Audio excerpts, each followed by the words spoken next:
The shaky economy has left many brick and mortar stores in slow growth mode. However, there is one area that's doing very, very well, and that is home renovations. If you have a company in this industry, you have to stay ahead of the competition by knowing how to reach today's customers. And we have 3 tips to help you do that.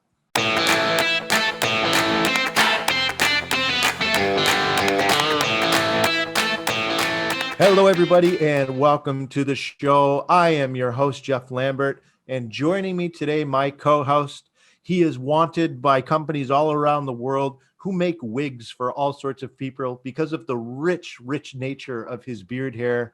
My co-host, Rogelio Rodriguez. Rod, how you doing? I'm doing great. That was a great intro, Jeff. Thank you very much. When you've got a beard like that, you've got to proclaim it, man. Yeah, thank you. Thank you. Getting better every day. Oh, it's beautiful, folks. You got to look at our video companion to really just admire what we're working with here. It's absolutely gorgeous. So, Rod, today we are going to be talking about home improvement services and how even in this era right now where we have some economic uncertainty, this sub-industry is doing incredibly well right now. And we want to kind of dive into why that's the case. And because there's such a boom in this area, if you are an owner or a manager at a home services company, you really need to think about how you can differentiate yourself from the competition and how you can continue to reach today's customer, which is different from the homeowner, the customer of previous generations. So we're going to really jump into that and try and dissect that for you with some very specific tips. Rod, why don't we start off with our baseline? We know that there's a lot of economic uncertainty right now. Why are home services doing so well right now? Home improvement services have grown nearly double the rest of the retailer in the United States, according to the U.S. Census Bureau. And that number includes consumer spending on DIY home improvement projects and hiring more home service companies for more elaborate renovations. I'm one of those people, right? During this pandemic, I ended up redoing the impact windows in my house. I got impact doors. I'm currently looking for a painting company so they can paint the outside of my house and waterproof it as well. From a personal standpoint, I understand. I think like part of maybe just spending a little bit more time at home, people are looking to improve their own experience that they have at their house, and therefore looking for these tools and these renovations, right? So they can feel more comfortable in their house.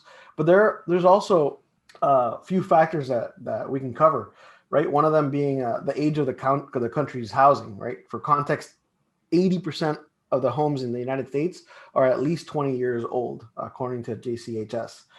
And as a result, more property owners need to conduct some type of home improvement project than ever before, right? Like my roof was over 25 years old, so I had to replace it. Like there was no choice, right? It was coming due. Factor number 2, millennials are buying homes and they like to renovate, right? Millennials are buying homes with the intention of remodeling. According to Home Advisors, millennials are doing more significant home improvement projects each year than any other generation. Yeah. So overall, Rod, it's kind of a causal effect, what you're saying. Like people are spending more time at home for obvious reasons.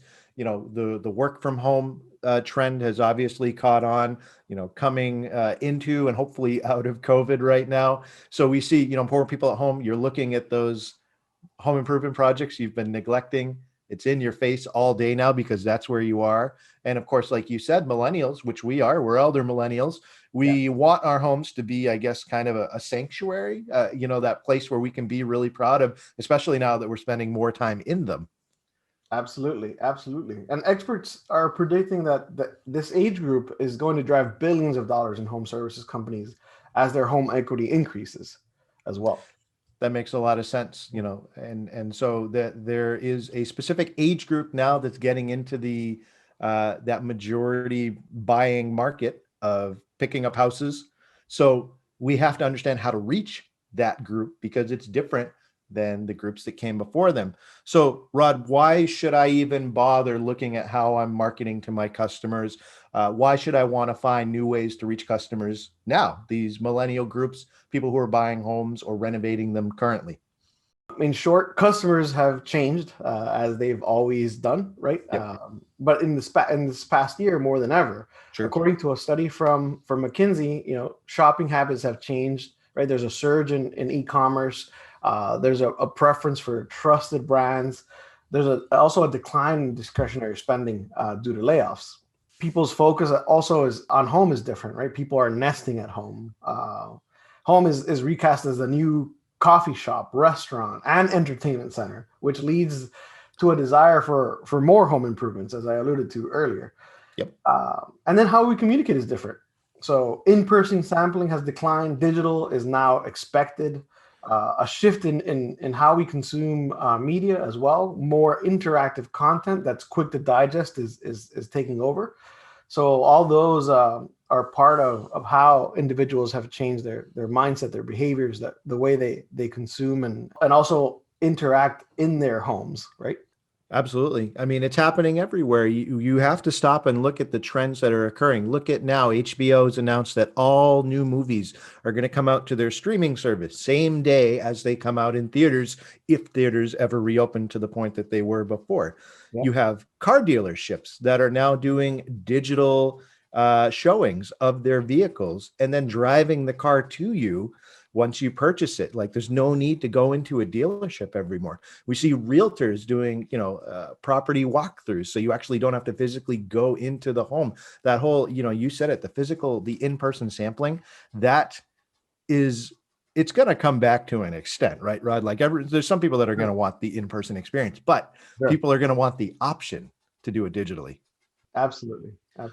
So if you're in home services, you have to think about your own business. If you're a plumber, if you're an impact windows installer, if you do garage doors, if you do HVAC, are you meeting this new demand for how customers want to be able to buy products or view services before they purchase? Like, you have to rethink how you're approaching meeting the customer. So let's talk about some tips that we have for individuals in this industry. Well, let's start off with one. What's one way that we could suggest that home service companies can pivot to reach this new breed of customer that we're talking about? Really thinking it through what the experience that we want this individual to have. And you also mentioned that some experiences that people are having that are different in other industries, but those experiences are interactive, right? So as a marketer or a business owner of a home services company, you have to think more about creating this interactive content, right? Yeah. Blogging is an excellent stepping stone. It provides customers with relevant content about the business and services and educates them before they actually get to speaking with a salesperson, right? Producing more interactive content and marketing deliverables is going to help you stand out against the competition. I mean, how many other home services companies are actually doing this and going through the process of educating customers? On our side, I mean, we've helped a lot of customers create this interactive content, and we've seen the return because people are consuming that content consistently, and they're reaching out to our customers because of that content that they're putting out there consistently. Yeah, blogs are great, but I think it's safe to say it's not enough now. There has to be Right. more. So what are some interactive content, some examples, I guess, Rod, of ways that companies can create this more interactive style of content to consume? So there's video testimonials, right? 80% of users will watch a video while only 20% will read content, according to Design Hill. Mm-hmm. So 360-degree property tours, consumers watch 360-degree videos 28.81% more, and double the viewers watch the video from start to finish, according to Magnifier. Wow. As well. And then the last piece is interactive infographics. So 40.2% of marketers agree that infographics are the best visual format for an audience engagement, right? Infographics outperform video, presentations, and data visualizations, according to VenPage. Wow. So we definitely want to get more visual. We want to get more person-to-person connection, showing that real-time feedback. I'm just thinking off the top of my head, Rod, customers like to see before and after. If you open or if you own an Impact Windows installation company, being able to show a walkthrough of what a property looks like before and after, that's gold for today's customer to be able to view something like that.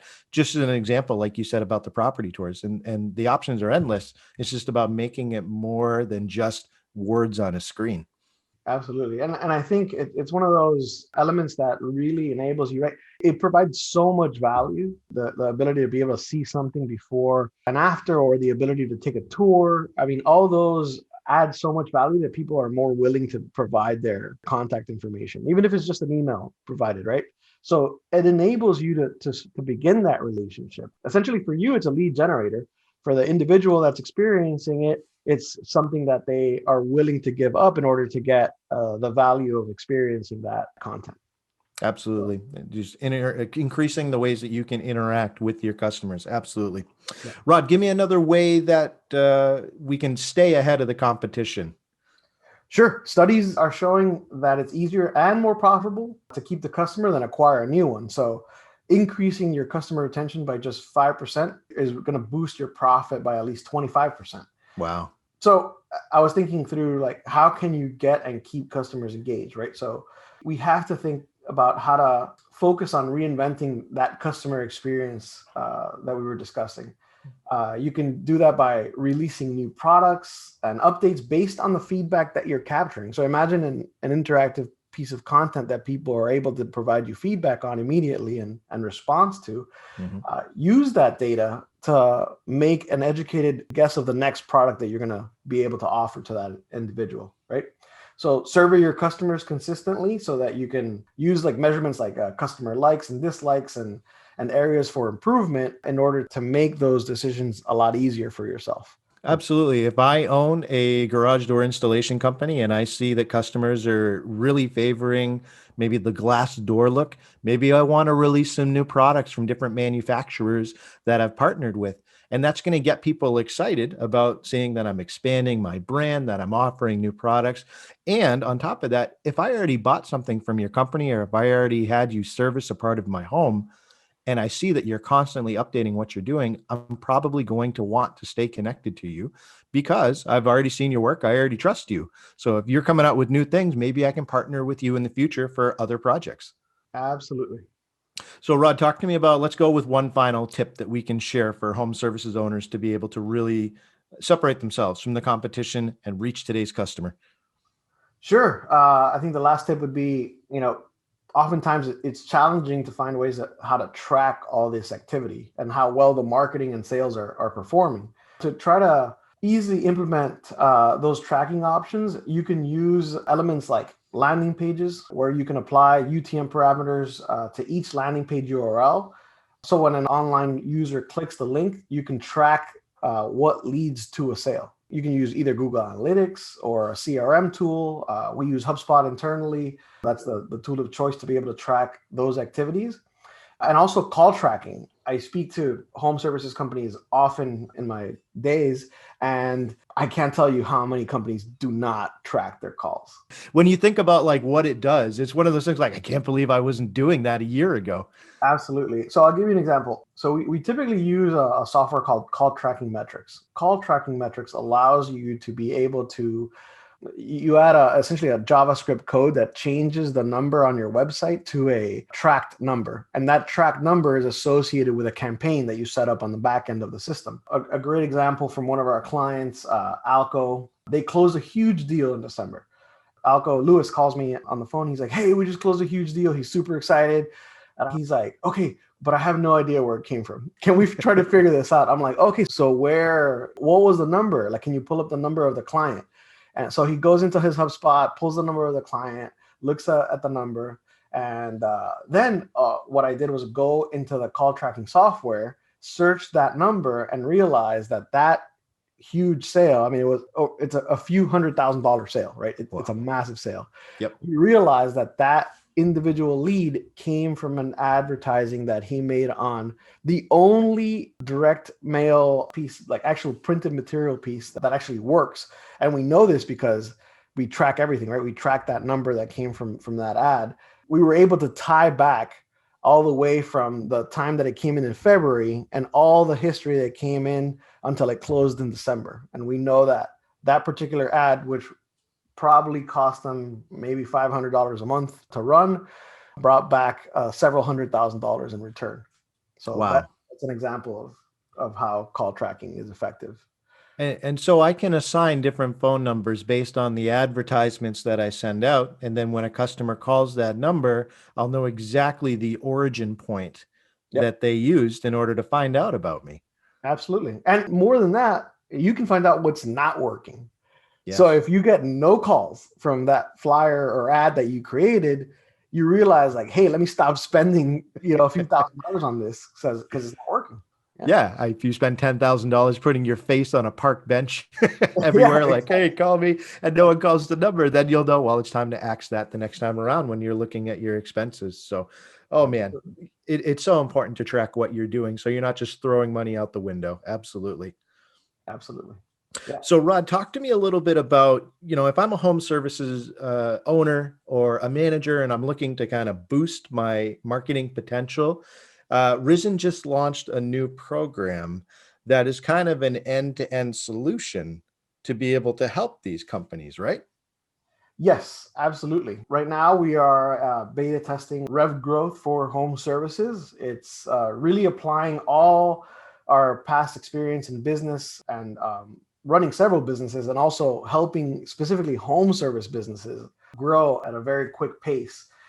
So we'll share everything that we've learned with you as a program and coaching, where you can actually learn what it takes to go from zero to over $1 million a year in revenue easily. That's right. And we offer different levels and tiers as well. So if you just want the spark notes on how to make it happen, we've got videos that you can watch and you can do it yourself, or you can choose the full-on implementation option where we're there on, with regular calls and helping you create the content and build the and set up your tracking and just kind of an end-to-end solution. So we're there no matter what you need. It's an exciting program that we just launched. So we would encourage you, if you're in the home services industry, look us up, give it a shot. We'll include a link to the program sign up in the show notes. Rod, thanks for coming on today. And I'm excited to continue this with you as we add more content for those in the home services industry. Fantastic. Thanks for having me, Jeff.